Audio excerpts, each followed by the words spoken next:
March 15, 2019. The night was unusually quiet in the affluent suburb of Riverside, California. At 11:47 p.m., emergency dispatchers at the Riverside County Communications Center received a call that would shatter the facade of a seemingly perfect marriage. The caller identified himself as Detective Marcus Chambers, a 12-year veteran of the Riverside Police Department. His voice was shaking, urgent, desperate. "My wife's been shot. There's so much blood. Please hurry. I think she's dying."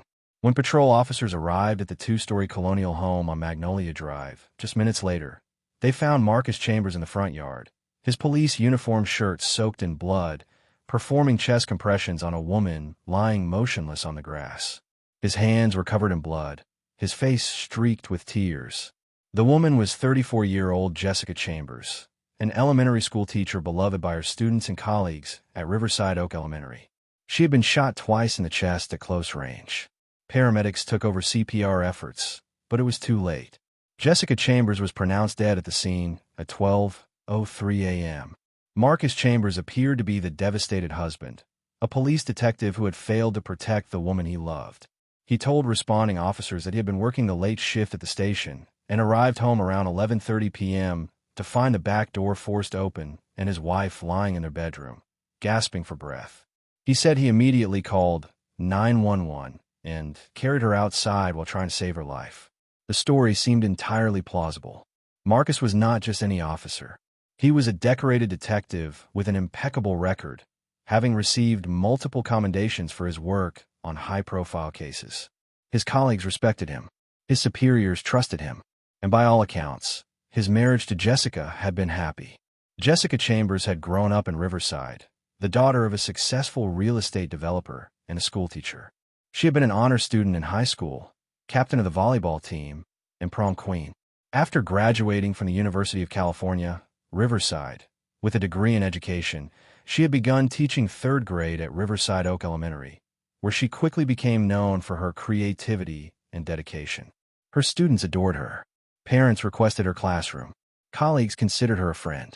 She had met Marcus Chambers during her senior year of college at a local coffee shop where she worked part-time. He had been a young patrol officer then, ambitious and charming. They dated for 2 years before marrying in a beautiful ceremony at a vineyard in Temecula in 2012. Friends who attended the wedding described it as magical. Jessica had looked radiant in her lace gown. Marcus had cried during his vows. Everyone agreed they were perfect for each other. But as Riverside County Sheriff's Department detectives began investigating Jessica's death, taking over the case to avoid any conflict of interest with the Riverside Police Department, cracks began to appear in the perfect picture Marcus had painted. Detective Sarah Martinez, a 20-year veteran with extensive experience in homicide investigations, was assigned as the lead investigator. From the moment she walked through the crime scene, something felt wrong. The first red flag was the lack of theft. In cases of home invasions, burglars typically take valuables.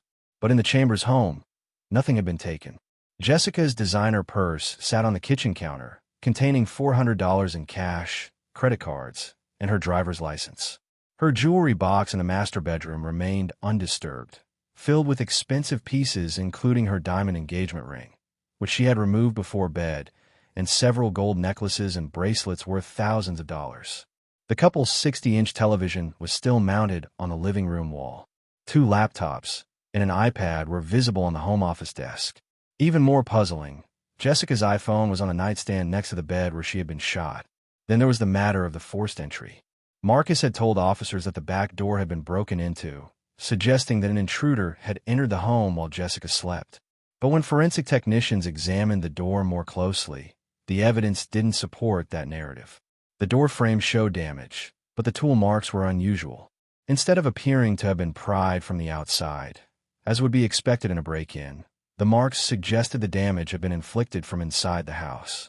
Additionally, there were no footprints in the flower bed beneath the back door, despite recent rain that had left the soil muddy.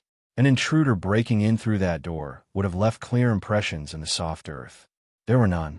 As Detective Martinez and her team continued processing the scene, Jessica's phone became a focal point of the investigation. In the hours following her death, several of Jessica's friends and family members reported receiving text messages from her number. Her younger sister Rachel, who lived in San Diego, received a message at 10:15 p.m. that read, "Don't worry about me.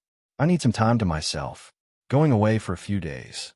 Jessica's best friend since childhood, Amanda Martinez, received a text at 10:42 p.m. stating, "I'm okay.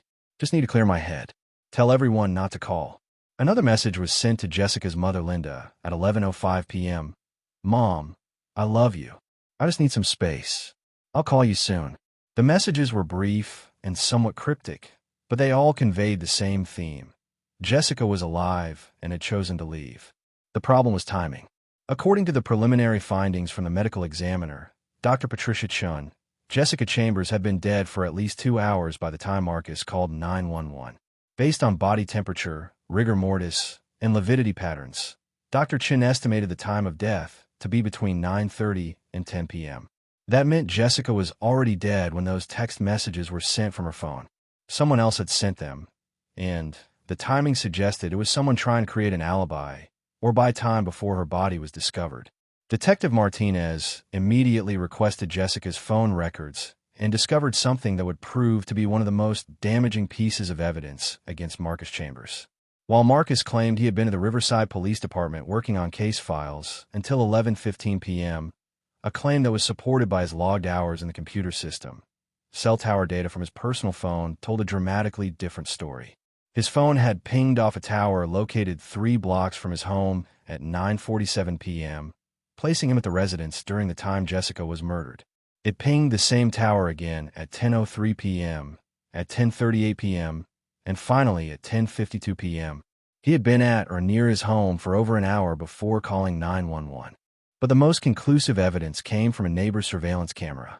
2 houses down from the Chambers residence, a homeowner named Robert Chun had installed a comprehensive security system that included cameras facing the street. When Detective Martinez canvassed the neighborhood, Chun provided footage that would ultimately unravel Marcus's entire story. The footage clearly showed Marcus's personal vehicle, a silver Honda Accord, pulling into the Chambers driveway at exactly 9:38 p.m. The car remained in the driveway until 10:52 p.m., when it left and returned again 23 minutes later at 11:15 p.m. This second arrival aligned with when Marcus claimed he had come home from work and discovered Jessica. But the first arrival, the one that lasted over an hour, contradicted everything he had told investigators. As detectives dug deeper into Marcus and Jessica's lives, they uncovered secrets that painted a very different picture of their marriage. Interviews with Jessica's closest friends revealed that she had confided in them about growing problems with Marcus. Amanda Martinez, Jessica's best friend, told Detective Martinez that Jessica had been unhappy for at least the past year. She said Marcus had become controlling, Amanda recalled during an interview with the sheriff's department. He would check her phone, question her about male colleagues at work, and get angry if she went out with friends without telling him exactly where she'd be. She felt like she was walking on eggshells. Even more troubling, Jessica had discovered that Marcus was having an affair. 3 weeks before her death, Jessica had found suspicious text messages on Marcus's phone. The messages were from a woman named Nicole Parker, a 28-year-old dispatcher who worked at the Riverside Police Department. The texts were intimate and romantic, leaving no doubt about the nature of their relationship. Jessica had confronted Marcus about the affair, and according to Rachel, Jessica's sister, the confrontation had been explosive. Jessica was devastated. Rachel told investigators. She really loved Marcus. She wanted to believe his promises that the affair was over and that they could work through it. She suggested marriage counseling, but Marcus refused. He told her she was overreacting and that if she kept pushing, he would leave her with nothing. Detective Martinez and her team located Nicole Parker and brought her in for questioning. Nicole was a petite woman with blonde hair, nervous and clearly shaken by the news of Jessica's death. During a recorded interview, Nicole admitted to having an affair with Marcus that had lasted approximately 8 months. She described Marcus as charming and attentive, someone who made her feel special. He told me his marriage was basically over, Nicole said, her voice breaking. He said Jessica was cold and distant, that they hadn't been happy in years. He said he was going to leave her, that we would be together. But when Detective Martinez pressed Nicole about the timeline, a more sinister picture emerged. Nicole said Marcus had become increasingly frustrated in the weeks before Jessica's death. He complained that Jessica wouldn't agree to a divorce and that she was threatening to destroy his career if he left. He told me Jessica said she would make false accusations of domestic violence and abuse, Nicole explained. He said she would ruin him, that he'd lose his job and his reputation. Phone records between Marcus and Nicole reveal hundreds of calls and text messages over the 8-month period. But it was the content of specific messages sent just days before the murder that caught investigators' attention. On March 10th, 5 days before Jessica's death, Nicole had sent Marcus a text that read, "I can't keep doing this. I can't be the other woman anymore. We need to tell her, or we need to end this." Marcus's response came 3 hours later. "I know. I'm working on it. Give me just a little more time. I promise she'll be out of the picture soon. We'll be together, just like we planned." On March 13th, 2 days before the murder, Marcus sent another message to Nicole. "Everything is going to change very soon. Trust me. By next week, we'll be free to be together." The investigation also uncovered a strong financial motive. Jessica Chambers had been the primary breadwinner in the marriage. While Marcus earned a detective salary of approximately $85,000 per year, Jessica had inherited a substantial sum when her father passed away from cancer in 2017. The inheritance totaled nearly $800,000, which Jessica had invested wisely. Additionally, she owned the house on Magnolia Drive outright, having purchased it with money from her father before his death. In the event of a divorce, Marcus would be entitled to very little, as the house and most of the assets were Jessica's separate property acquired before the marriage or through inheritance. But in the event of Jessica's death, Marcus stood to gain significantly. He was the beneficiary of a $500,000 life insurance policy on Jessica's life. The policy had been purchased years earlier for $200,000, but Marcus had convinced Jessica to increase it to $500,000 just 6 months before her death, arguing that it would provide financial security if anything happened to her. Marcus would also inherit Jessica's half of the house and her investment accounts. In total, he stood to gain well over $1 million. Even more damaging to Marcus's case, Jessica's attorney, David Reynolds, came forward with critical information. Reynolds told detectives that Jessica had scheduled an appointment with him for March 18th, just 3 days after she was killed. The purpose of the appointment was to discuss filing for divorce. Reynolds said Jessica had called his office on March 11th and sounded determined. She said she had tried to make the marriage work, but she couldn't do it anymore, Reynolds recalled. She said Marcus was having an affair and that she deserved better. She wanted to know what her options were. Reynolds also revealed that Jessica had recently changed her will, removing Marcus as the primary beneficiary and instead leaving everything to her younger sister Rachel. When Marcus discovered this change, Jessica had told him about it during an argument 2 weeks before her death. He had become furious, according to Rachel. He told her she was being vindictive and cruel, Rachel said. He said she was trying to punish him. The forensic evidence from the crime scene provided even more proof that Marcus's story didn't add up. Blood spatter expert Dr. Michael Reynolds, who had testified in dozens of murder trials, analyzed the patterns in the bedroom where Jessica had been shot. His findings were unequivocal. Jessica had been lying in bed when she was shot, not standing or struggling with an intruder, as Marcus had implied. The trajectory of the bullets, which entered her chest at a downward angle, indicated that the shooter had been standing over her, firing from above. The blood spatter on the sheets and headboard was consistent with Jessica being in a reclined position when the shots were fired. There were no signs of a struggle, no overturned furniture, no defensive wounds on Jessica's hands or arms, nothing to suggest she had fought with an attacker. Dr. Reynolds's conclusion was clear. Jessica had been asleep or lying down when someone she trusted approached her and shot her at close range. Gunshot residue testing provided another crucial piece of evidence. When Marcus arrived at the police station for questioning on the night of the murder, investigators discreetly collected samples from his hands and clothing. The results came back positive for gunshot residue particles consistent with having recently fired a weapon. Marcus claimed he had been at the shooting range 2 days earlier, which could potentially explain the residue, but the quantity and distribution of the particles suggested much more recent exposure. Additionally, no weapon was found at the scene, and Marcus's service weapon was secured in his locker at the police station, as required by department policy, when off duty. If an intruder had shot Jessica, where was the gun? The text messages sent from Jessica's phone after her death proved to be the smoking gun that would ultimately seal Marcus's fate. Digital forensics experts from the California Department of Justice examined Jessica's iPhone and made a startling discovery. The messages had not been typed on the phone itself. Instead, they had been sent using a remote access application that allowed someone to control the phone from another device. Investigators obtained a warrant for Marcus's laptop, which he had voluntarily turned over during questioning, confident it would clear him. What they found instead was damning. The remote access application was installed on his laptop, and login records showed that Marcus had accessed Jessica's phone remotely at the exact times the text messages were sent. He had carefully orchestrated the fake messages to create the illusion that Jessica was alive and had left voluntarily, buying himself time before he discovered her body and called 911. The evidence was overwhelming, but Detective Martinez wanted to be absolutely certain before making an arrest.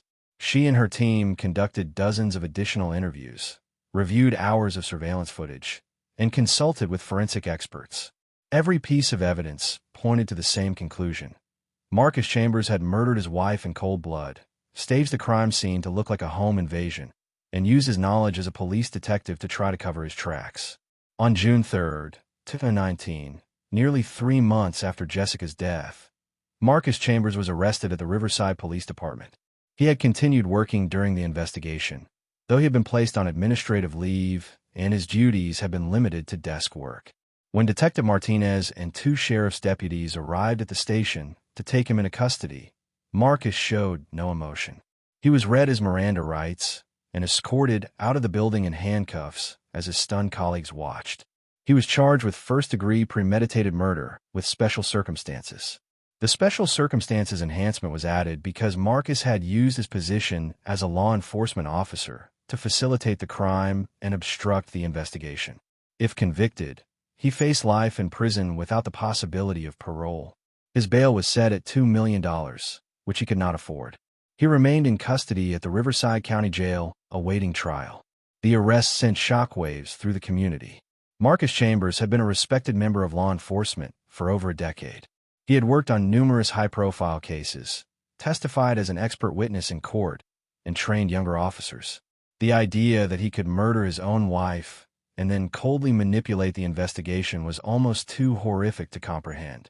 But for Jessica's family and friends, the arrest brought a mixture of relief and anguish. They had known in their hearts that Marcus was responsible, but seeing him charged with the crime made Jessica's death feel even more real.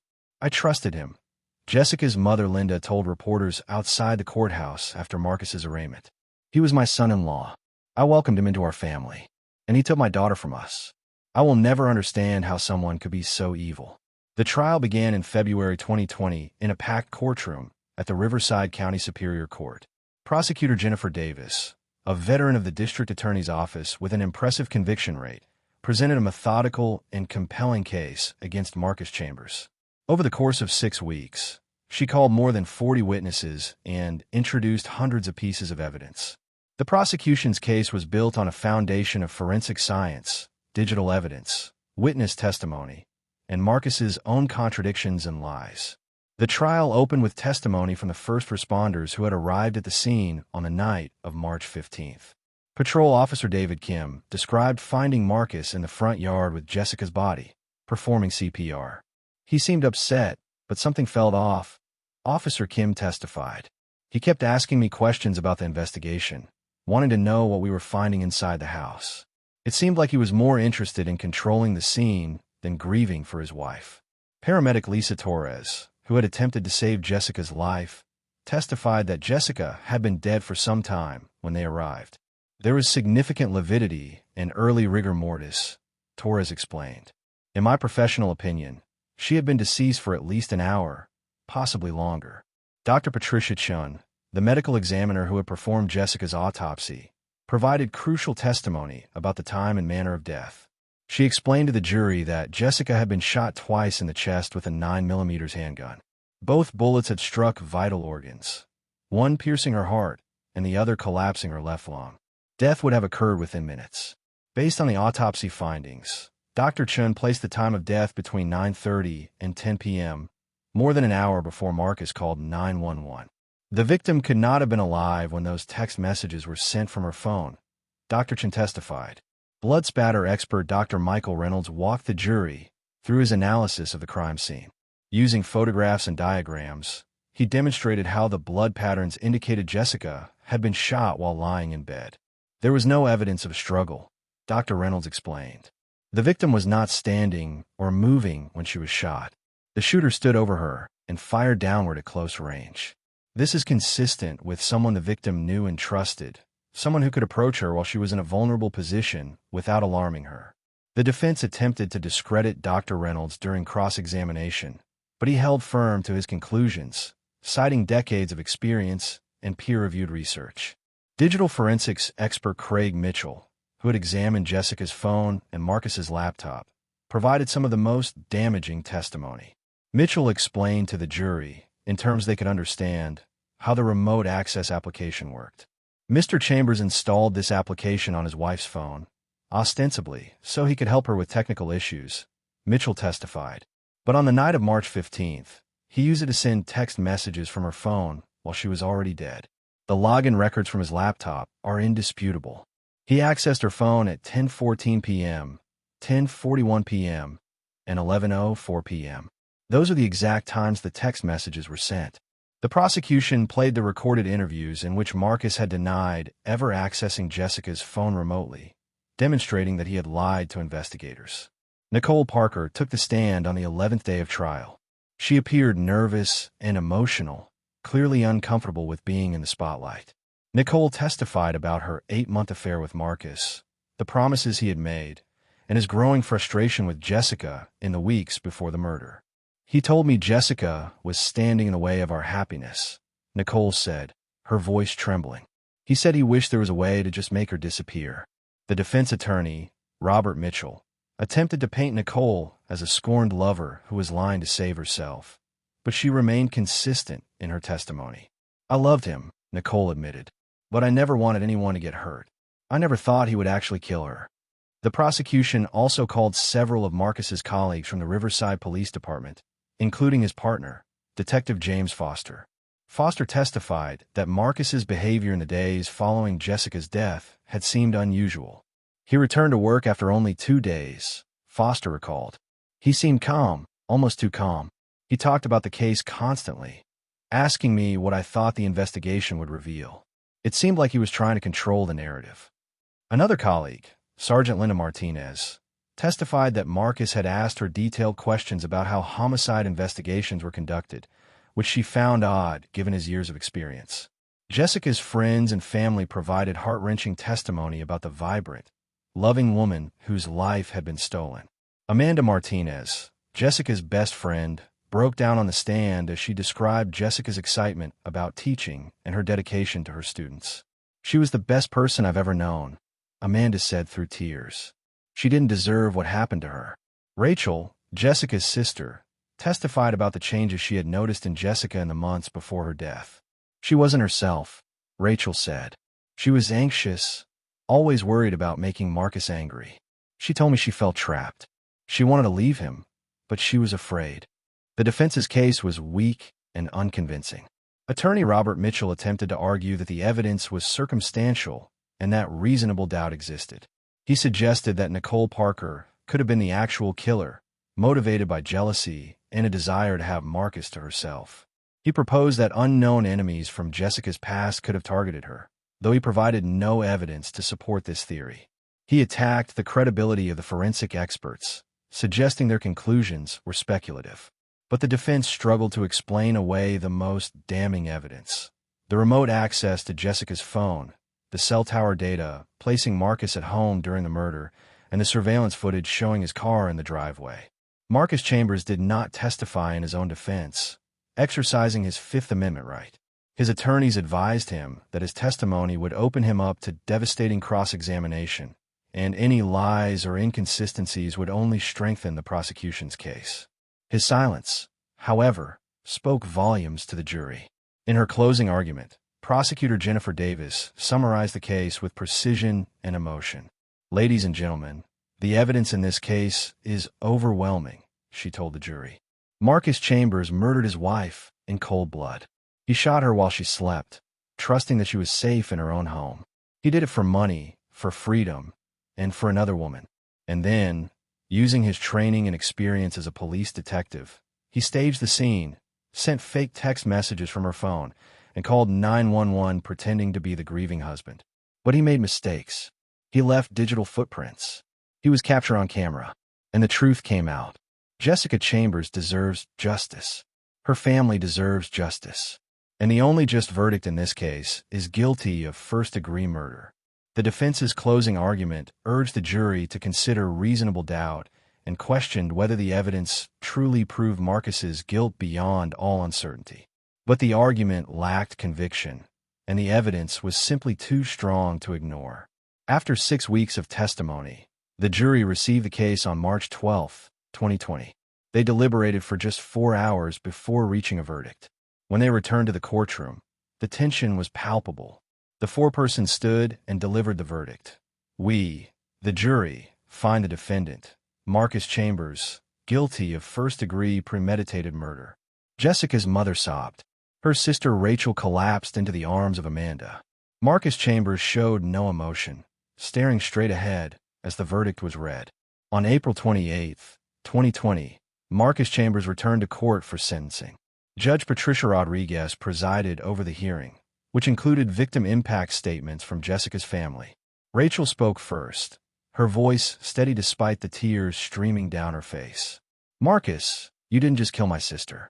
You destroyed our family. You took away a daughter, a sister, a teacher, and a friend.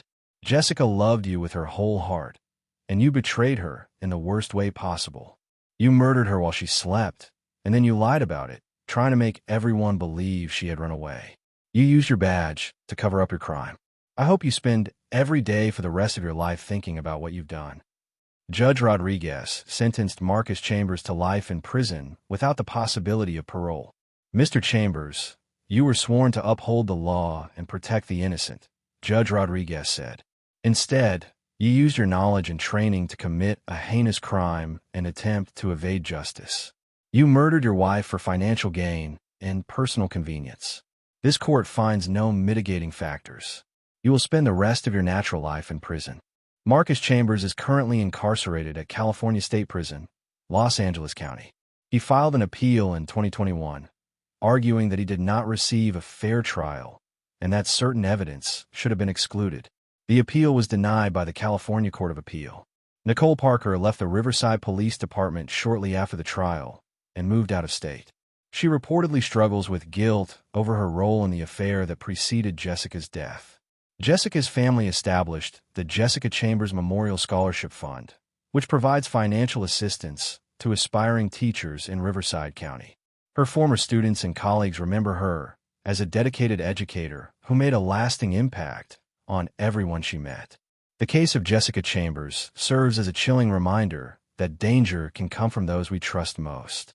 Marcus Chambers had spent 12 years of his career investigating crimes and bringing criminals to justice. He knew how crime scenes were processed, how evidence was collected, and how investigations were conducted. He used that knowledge to try to commit the perfect murder. But in the end, the same forensic techniques and investigative methods he had relied on throughout his career were turned against him, revealing the truth he had tried so desperately to hide. Jessica Chambers deserved better. She deserved a life filled with the joy she brought to others. Instead, her life was stolen by the man who had promised to love and protect her. Her memory lives on in the hearts of those who knew her, and her legacy continues through the students she inspired and the family who will never stop honoring her name.